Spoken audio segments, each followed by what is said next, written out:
Mi familia se burló de mi trabajo en la Marina durante 20 años hasta que un guardia de la entrada vio mi credencial y saludó. Ella es solo la acompañante. Mi madre lo dijo como si estuviera pidiendo un café. Aburrida, segura, definitiva. 20 años de esa voz, 20 años del mismo chiste cansado. La linterna se movió lentamente por el SUV. Mi madre, Marjorie Hale, estaba sentada al volante como si la buena postura pudiera comprarle autoridad. Mi hermano Wesley, tirado en el asiento trasero, mangas del traje demasiado largas, teléfono brillando en su mano. Luego la luz me encontró a mí. El joven marinero en la ventana mantuvo la voz plana. Nombres y credenciales, señora. Marjorie sonrió con su sonrisa practicada. Marjorie Hale entregó su tarjeta como una reina dándole propina a un sirviente. Wesley aventó la suya hacia adelante con 2 dedos. Aburrido, descuidado, ni siquiera levantó la vista. ¿Pasajera?, preguntó el marinero. Mi madre suspiró, lo suficientemente fuerte como para que toda la entrada lo escuchara. Mi hija, ella es solo la acompañante. Movió la muñeca sin girar la cabeza. 20 años en un uniforme y sigue siendo solo una empleada de escritorio. No dejes que el traje te engañe. Wesley se rió. Esa risa me había perseguido toda mi vida. Acción de gracias. Navidad, cada foto familiar donde yo estaba parada en el borde, sin uniforme, para que nadie hiciera preguntas que tendría que responder 2 veces. Antes la corregía. Ya no. Corregir a Marjorie Hale era como discutir con una puerta cerrada con llave. Ya había decidido quién era yo antes de que abriera la boca. No dije nada. Abrí mi bolso. Mi credencial estaba metida bajo el forro, no por vergüenza. Había aprendido hace mucho tiempo que algunas personas solo respetan una puerta cerrada una vez que se cierra sobre ellas. Se la entregué. El marinero leyó mi nombre primero. Luego sus ojos aterrizaron en el sello dorado. Su linterna bajó 1 pulgada. Su cara se puso blanca. Sus hombros se echaron hacia atrás como una cuerda jalada con fuerza. Retrocedió. Juntó los talones y saludó tan fuerte que crujió el aire. Wesley se inclinó hacia adelante. ¿Qué está haciendo? Mi madre soltó una risa más delgada. ¡Ay, por el amor de Dios! Se equivocó, joven. No se había equivocado, pero mi madre había estado cometiendo ese mismo error durante 30 años. El guardia no le respondió a ninguno de los dos. Su mano ya temblaba. Se giró, empujó la puerta de la caseta y agarró el teléfono rojo atornillado a la pared. Oficial de bandera en la entrada principal, dijo, su voz llegando por las ventanas abiertas. Repito, oficial de bandera en el sitio. Iniciar escolta de protocolo de inmediato. Las palabras golpearon el SUV como una bofetada. La sonrisa de mi madre se agrietó justo por la mitad. 2 camionetas de seguridad dieron la vuelta en la esquina, luces girando, azules y silenciosas. Una tercera las siguió. Nadie en ese auto se reía ya. El guardia volvió a mi ventana, todavía pálido, todavía rígido. Almirante Hale, dijo. El comandante está en camino. El silencio se tragó el auto entero. La boca de Wesley se abrió. ¿Almirante? Mantuve los ojos al frente. Sí. Mi madre intentó reírse de nuevo. Murió a medio camino en su garganta. Elizabeth, ¿por qué te llamaría así? Porque es mi rango. Sus nudillos se pusieron blancos en el volante. Debe haber algún error, dijo. Más rápido ahora, casi suplicando. Es mi hija. Trabaja en un escritorio. El comandante se acercó. No se detuvo en su ventana. Se detuvo en la mía. Buenas noches, almirante Hale. La boca de mi madre se abrió. No salió nada. 30 años de respuestas rápidas. Y por una vez no tenía nada. El teléfono de Wesley se le resbaló de la mano. Golpeó el tapete del piso con un ruido sordo. Ni siquiera notó que se cayó. El comandante extendió una carpeta. Mi nombre estaba impreso al frente en letras negras y gruesas. Antes de entrar, dijo, hay algo que necesita su firma. La voz de Wesley salió pequeña, quebrada. Mamá, ¿qué hizo ella en realidad? Mi madre miró fijamente la carpeta como si pudiera morderla. No tenía respuesta. Extendí la mano y tomé la carpeta de las manos del comandante. Fue entonces cuando lo vi. Un segundo nombre, impreso justo debajo del mío, en una página que no tenía ningún motivo para estar en esa carpeta esa noche. El nombre de mi padre y debajo de él, una palabra sellada en rojo, urgente. Mi estómago se hundió antes de que mi cerebro alcanzara a procesarlo. Conocía esa palabra. La había visto sellada en reportes de bajas y llamados de emergencia. No pertenecía en una carpeta de ceremonia, pertenecía a algo que no podía esperar. Para entender por qué el nombre de mi padre estaba en esa carpeta, por qué un número de caso del Servicio de Investigación Criminal Naval estaba escrito a máquina debajo de un programa de ascenso, hay que regresar. No mucho. Solo 5 meses. Había sido oficial de guerra de superficie durante 22 años cuando mi padre empezó a olvidar cosas. Cosas pequeñas al principio. Dónde había estacionado, qué día era, el nombre del perro que tuvimos cuando tenía 12 años, Bosun, un nombre que él mismo había elegido porque pensaba que era gracioso que un suboficial mayor jubilado tuviera un perro con rango de la Marina. Frank Hale le había dado a la Marina 30 años de su vida antes de que yo me pusiera un uniforme siquiera. Él fue la razón por la que me alisté. Nunca hablaba mucho de eso. No era hablador, pero recordaba Recordaba que llegaba a casa después de un despliegue oliendo a diésel y sal, y recordaba pensar que ese era el olor más sólido y confiable del mundo. Mi madre se casó con esa solidez, y luego pasó 3 décadas resintiéndola. Frank era callado. Marjorie no. Necesitaba una audiencia, y Frank nunca lo había sido. Así que construyó su audiencia a partir de sus hijos y eligió a su favorito temprano. Wesley era 5 años menor que yo, y desde el día que nació era la versión de la familia que Marjorie quería que el mundo viera. Energía de Golden Retriever, encantador en las fiestas, terrible con el dinero,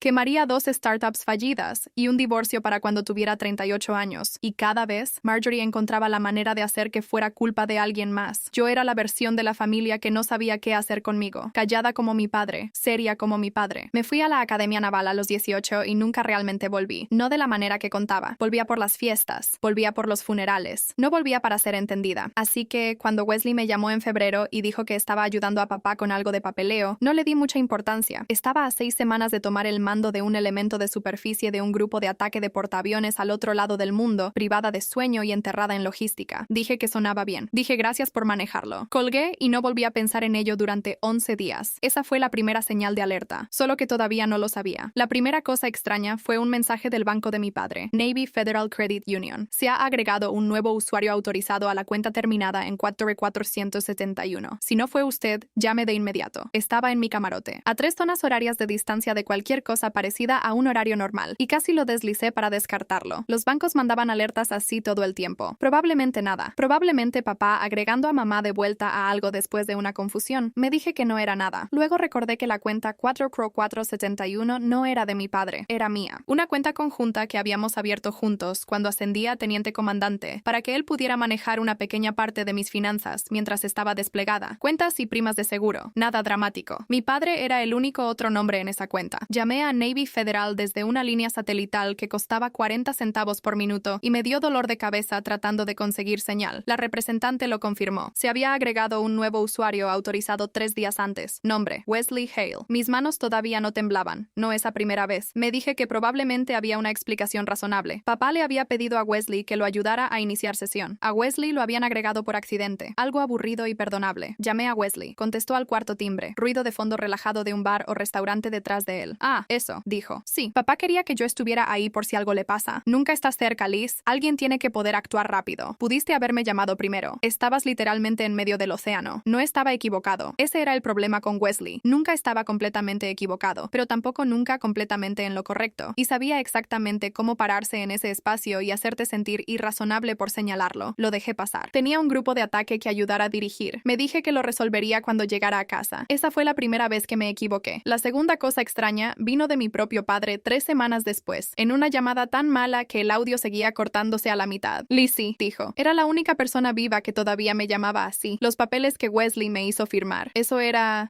para la casa. ¿Qué papeles, papá? Dijo que era para la casa, por si algo pasaba. Firmé donde me dijo que firmara. ¿Recuerdas qué decía? Una larga pausa. Demasiado larga. No recuerdo, dijo. Y su voz se quebró en la última palabra de una manera que no tenía nada que ver con la conexión satelital. No recuerdo, Lizzie. Debería recordar eso. Me dije que era el estrés de envejecer. Me dije que un hombre que pasó 30 años memorizando especificaciones de motores y horarios de guardia tenía permitido olvidar una firma. Me dije de nuevo que no era nada. Llamé a servicios de protección de adultos al día siguiente, de todos modos, desde un armario de suministros que era el único lugar tranquilo en el barco. Una trabajadora del caso llamada Denise Okafor tomó el reporte. Tenía una voz calmada, sin prisa. Del tipo que desarrollas después de hacer un trabajo que requiere que no entres en pánico frente a gente que ya está en pánico. La escucho, dijo. Pero quiero ser honesta con usted, señora. Una firma vaga y algunos lapsos de memoria no son suficientes por sí solos para abrir una investigación. Si puede conseguirme documentación, algo con fecha, firma, testigo, puedo actuar más rápido. Todavía no tenía nada. Solo un mal presentimiento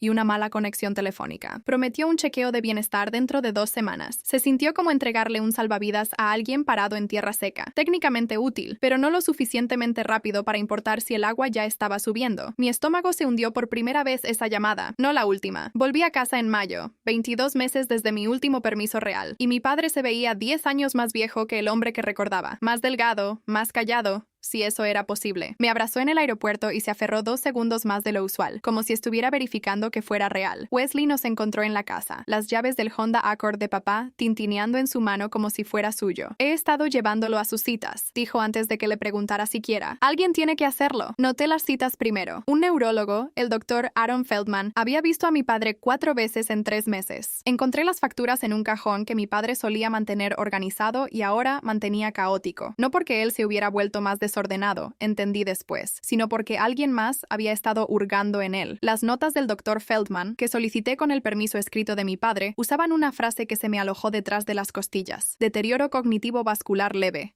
Etapa temprana. El paciente muestra signos de mayor sugestionabilidad. Mayor sugestionabilidad. Esa era una manera clínica educada de decir que ahora se podía convencer a mi padre de cosas a las que no habría accedido hace 5 años. Me dije que todavía podía no ser nada. Incluso mientras lo decía, ya no me creía a mí misma. Pedí ver el papeleo que mi padre había mencionado por teléfono, el de la casa. Wesley me despachó con el mismo tono relajado que usaba para todo. Es solo un poder notarial, Liz, cosa estándar, por si tiene otro episodio. ¿Otro episodio? El susto de derrame en marzo. Estabas en el mar. No quería preocuparte. Esa fue la primera vez que escuché sobre un susto de derrame. Mi pecho se puso tenso y frío al mismo tiempo. Un sentimiento que no había tenido desde que un simulacro de incendio se salió de control en despliegue y tuve 30 segundos para tomar una decisión que podía matar gente si me equivocaba. Le pedí a Wesley una copia del poder notarial. Dijo que la mandaría por correo. No lo hizo. Pregunté de nuevo. Dijo que la impresora estaba rota. Pregunté una tercera vez y se puso brusco conmigo. La primera vez en años que había escuchado enojo real debajo del encanto. Nunca estás aquí, espetó. No tienes derecho a llegar de repente por 2 semanas y actuar como si supieras más que la persona que realmente ha estado haciendo el trabajo. No estaba equivocado en que había estado fuera. Estaba equivocado en todo lo demás. Pero parada en la cocina de mi padre, escuchándolo decirlo, alguna parte vieja y cansada de mí casi le creyó. No conseguí el documento en ese viaje. Volví a mi mando con un nudo en el estómago que todavía no podía nombrar y una promesa a mí misma de que lo haría. Tomó otras 6 semanas y una amiga de la academia, ahora abogada civil, para explicarme exactamente lo que estaba viendo. Se llamaba René Álvarez. Nos habíamos graduado de Anápolis el mismo año. Había dejado el servicio activo después de 8 años y se había ido a Derecho Militar y de Adultos Mayores. Y era, sin duda, la persona más aguda que conocía que ya no traía uniforme. Le mandé lo que tenía. Una captura de pantalla de la alerta del banco. Una llamada grabada con mi padre, tomada con su permiso, donde describía papeles que no recordaba haber firmado. Las notas del Dr. Feldman. Una foto borrosa que había tomado de un documento en el escritorio de mi padre antes de que Wesley lo arrebatara. Una foto lo suficientemente buena para distinguir una línea de firma y una fecha, pero no el cuerpo del texto. René me llamó de vuelta dentro de un día. Su voz cuidadosa de la manera en que se ponen los abogados cuando no quieren alarmarte antes de tener que hacerlo.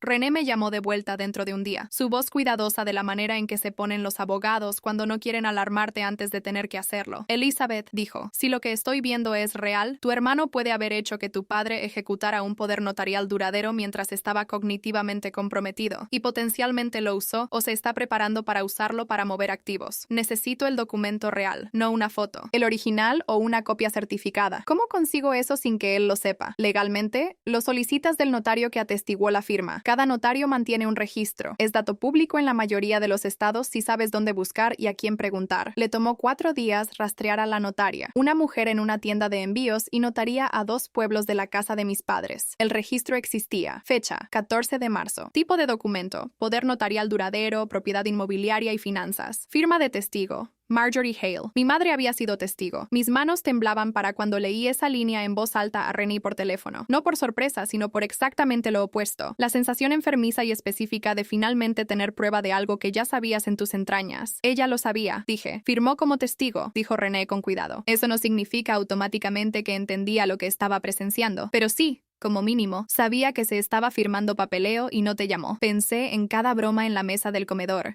Ella es solo la acompañante. Cada año que mi madre había decidido sin evidencia que yo era la hija decepcionante. Y Wesley era el que valía la pena proteger. Y entendí finalmente que nunca había sido sobre quién era más exitoso. Era sobre en quién confiaba lo suficiente como para mirar hacia otro lado. Para julio, René me había ayudado a solicitar los registros financieros completos de mi padre a través de una autorización limitada que el Dr. Feldman firmó, citando la capacidad disminuida de mi padre para manejarlos con seguridad solo, lo que llegó casi me tira al piso. Se había abierto una línea de crédito con garantía hipotecaria contra la casa de mis padres en abril. $340,000 asegurados contra una propiedad que mi padre había pagado por completo 19 años antes. Los fondos todavía no habían sido desembolsados. Estaban esperando, atados a una transferencia programada para liberarse en 3 etapas. La primera ya se había ido. $40,000 transferidos en junio a una LLC registrada 8 meses antes bajo el nombre Hale Maritime Consulting, sin empleados, sin clientes, una dirección de negocio que resultó ser un buzón de UPS. El único oficial listado de la LLC era Wesley Hale, y enterrado en el archivo del préstamo debajo de la firma de mi padre, había un segundo nombre que no le había dado permiso a nadie de usar, el mío, mi número de seguro social, mi rango y grado de pago, extraídos de un documento que nunca debió haber salido de un archivo de personal seguro, usado como referencia de cofirmante,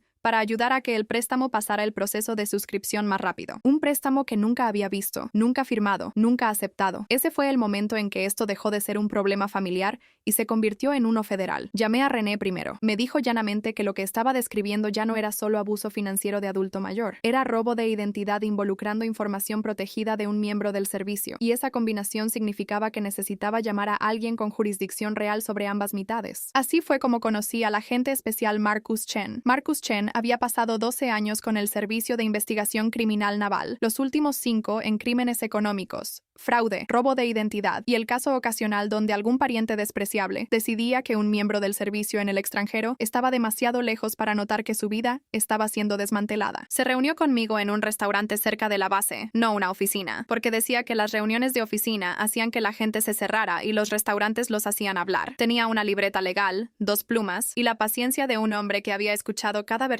de esta historia y todavía no se había vuelto insensible a ella. Aquí está la cosa sobre casos como este, me dijo, revolviendo un café que nunca bebió. El fraude familiar es de lo más difícil de procesar porque todos quieren creer que es un malentendido. Los jurados quieren creerlo. A veces hasta las víctimas quieren creerlo hasta que el dinero ya se fue. Tengo documentación, dije. El registro del notario, los registros bancarios, el neurólogo de mi padre, mi firma real junto a la falsificada. Eso es más de lo que la mayoría de la gente me traiga el primer día. Dio un golpecito a la libreta. Pero quiero ser directo con usted, almirante. Una vez que abra esto como un caso del Servicio de Investigación Criminal Naval, se mueve a la velocidad de ese servicio y va a correr en paralelo con la policía local, porque las piezas de fraude de propiedad y abuso de adulto mayor son un asunto estatal, no solo federal. Va a terminar lidiando con 2 investigaciones, quizás 3 agencias, y ninguna de ellas se va a mover tan rápido como usted quiere. Tenía razón en eso también. El lado estatal cayó en el escritorio de la detective Sarah Walsh, 17 años en la unidad de crímenes financieros. Una mujer que hablaba como si se le hubiera acabado la paciencia para los mentirosos alrededor del 8º año y nunca la hubiera recuperado. Sacó el archivo del oficial de préstamos, citó los registros bancarios de la LLC y confirmó lo que René ya sospechaba. Los $40,000 transferidos en junio se habían movido a través de 2 cuentas antes de aterrizar, convenientemente, en una usada para cubrir el saldo vencido de la tarjeta de crédito de Wesley y un pago inicial en un bote que había estado viendo durante un año. Un bote. La casa de mi padre, 40 años de ahorros usados como garantía para que mi hermano pudiera comprar un bote. La detective Walsh envió el poder notarial falsificado y otros 3 documentos firmados a una examinadora forense de documentos, la doctora Priya Raman, especializada en análisis de escritura para el Laboratorio Criminalístico del Condado. Su reporte tomó 9 días y volvió con un lenguaje que leí 4 veces antes de que aterrizara completamente. Las firmas en las exhibiciones B y C exhiben patrones de temblor e inconsistencias en el levantamiento de la pluma, poco características de las firmas de muestra conocidas proporcionadas. Exhibición A. En mi opinión profesional, con un alto grado de confianza,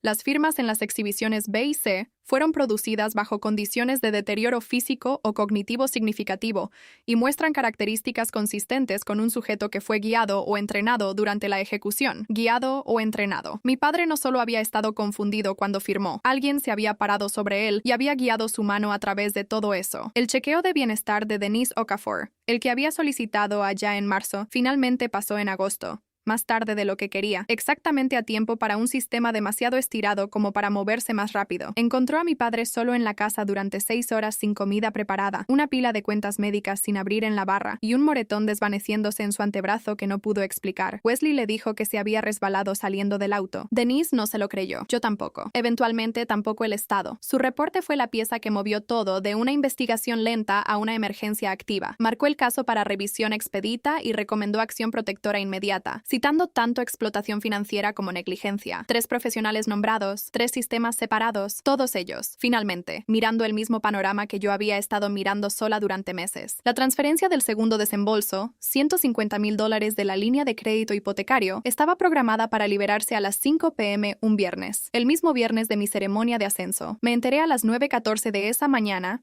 en un correo de René marcado urgente, reenviado por una asistente legal que había estado monitoreando discretamente el portal del administrador del préstamo por cualquier actividad programada. Una vez que esa transferencia se acredite, dijo René, recuperarla tomaría meses, quizás años, y podría no ser posible en absoluto si se movió lo suficientemente rápido a través de la LLC de Wesley y salió de nuevo. Tenía menos de 8 horas. La detective Walsh necesitaba la firma de un juez en una orden de congelamiento de activos de emergencia. El agente Chen necesitaba que se finalizara la referencia estatal de fraude antes de que el servicio pudiera coordinar formalmente un arresto por la pieza de robo de identidad. René necesitaba una audiencia de tutela de emergencia para obtener autoridad legal sobre los asuntos de mi padre antes de que alguien pudiera argumentar jurisdicción. Y yo necesitaba estar parada en un escenario con uniforme de gala blanco a las 6, aceptando un ascenso frente a 300 personas, la mitad esperando que fracasara y la otra mitad esperando que desapareciera calladamente de vuelta a la oscuridad después. Mis manos no dejaban de temblar esa mañana, no del tipo de nervios buenos, del tipo donde se te caen las llaves 2 veces y no recuerdas si cerraste el auto. La secretaria del juez, Harold Whitfield, le dijo a René que podía escuchar una moción de emergencia a las 2 p.m. si podíamos conseguir que cada documento fuera notariado y presentado para la 1:30. René manejó el reporte de la doctora Rahman y la carta médica del Dr. Feldman a través de la ciudad ella misma, porque el servicio de mensajería no garantizaba entrega el mismo día. Pasé las 2 horas antes de la audiencia en el estacionamiento de un intercambio naval en una llamada de conferencia, todavía en mi uniforme de servicio, escuchando al agente Chen explicar que la unidad de fraude bancario necesitaba una pieza más antes de poder congelar la cuenta de la LLC, prueba de que el préstamo había usado mi información de personal protegida sin autorización. La tenía. Había solicitado mis propios registros del archivo de personal 3 semanas antes, específicamente porque alguna parte de mí ya había sospechado que necesitaría probar un negativo, que nunca había autorizado nada de esto. A la 1:47 p.m., el juez Whitfield firmó una orden de tutela temporal de emergencia, otorgándome autoridad inmediata sobre las decisiones médicas y financieras de mi padre, y una orden de restricción de emergencia congelando la línea de crédito hipotecario pendiente de investigación. A las 3:12 p.m., el Departamento de Fraude del banco, actuando sobre la orden judicial y la referencia del agente Chen, puso una retención en la cuenta de la LLC y marcó el desembolso programado de las 5 p.m. para revisión manual. A las 4:40 p.m. estaba en un auto cambiándome al uniforme de gala en el asiento trasero, como una adolescente escapándose porque no había tiempo de ir a casa primero. A las 5:58 p.m. crucé la entrada principal de la base para mi propia ceremonia de ascenso y la linterna de un joven marinero encontró mi cara. La carpeta que el comandante me entregó no era papeleo de ceremonia, era el resumen del caso del agente Chen, entregado en mano por un mensajero del servicio porque él sabía, porque yo le había dicho, 3 horas antes en una llamada apresurada desde un estacionamiento, exactamente dónde estaría esa noche y exactamente cuánto tiempo me quedaba para leer algo antes de necesitar ambas manos libres para un tipo diferente de firma. Urgente, sellado en la parte superior porque la retención del desembolso expiraba a medianoche, y después de eso, sin cargos formales presentados, el banco no tenía más base legal para seguir reteniendo los fondos. El nombre de mi padre estaba en esa carpeta porque la orden de tutela necesitaba mi contrafirma para volverse completamente ejecutable fuera del condado donde se emitió. Una formalidad sobre la que René me había advertido esa mañana. Una firma más parada entre los ahorros de toda la vida de mi padre